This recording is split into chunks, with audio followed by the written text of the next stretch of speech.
Maswali yameibuka miongoni mwa Wakenya. Je, ni kwa nini licha ya umaarufu wa chama cha DCP, chama cha UDA ndicho ambacho kimezoa ushindi huo? Hizi hapa ni baadhi ya sababu ambazo huenda zilichangia chama cha UDA kuzoa ushindi huo, huku chama cha DCP ambacho kina umaarufu na ushawishi mkubwa hapa nchini Kenya kikikosa kupata ushindi huo. Chama tawala cha UDA kina nguvu, hivyo basi viongozi wakuu serikalini walikuwa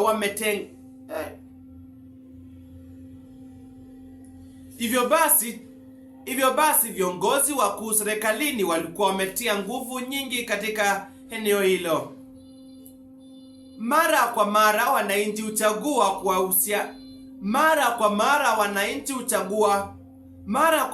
wananchi huchagua kiongozi kwa misingi ya uhusiano wake na serikali, ndiposa wananchi hao waweze kupata faida, ndiposa wananchi hao waweze kufaidika na miradi ya serikali. Hivyo basi huenda wananchi wa Emuru wa Dikir walichagua kwa misingi hiyo. Chama cha DCP ni chama kipya. Licha umaarufu na ushawishi wake mkubwa hapa nchini Kenya, huenda chama cha DCP akijajenga misuli yake katika maeneo ya mashinani.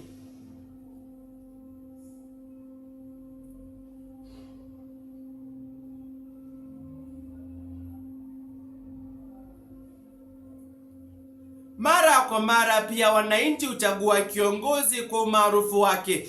Hivyo basi huenda wakaaji wa Emuru wa Dikir walichagua kiongozi huyu kwa umaarufu wake, anayejulikana kama almaarufu Dollarline, ambaye wananchi hao wanamfahamu.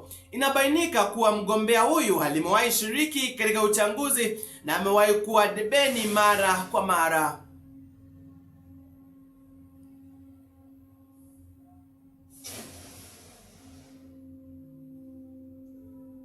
Yote 9-10, jambo moja ni wazi. Licha kuwa aliyeshinda kiti hicho kupitia chama cha DCP alipata kura 18,660 ngapi?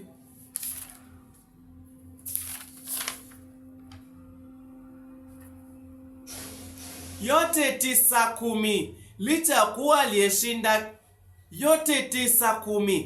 Licha David Keter kupata ushindi wa kura 18,266 huku mpinzani wake wa chama cha DCP Rotich akizoa kura 10,766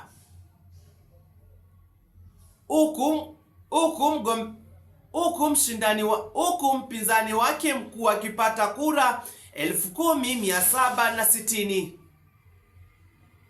Kisiasa hilo linaashiria jambo fulani. Licha kuwa chama cha DCP ni chama kipya na chama changa kinachozidi kukua, chama hiki kupata kura zaidi ya 10,000 katika bonde la Ufa inaashiria kwamba miaka ijayo huenda chama hiki cha DCP kikawa katika eneo, basi huenda chama cha DCP kikawa chama ambacho huenda kikasumbua zaidi kisiasa hapa nchini Kenya.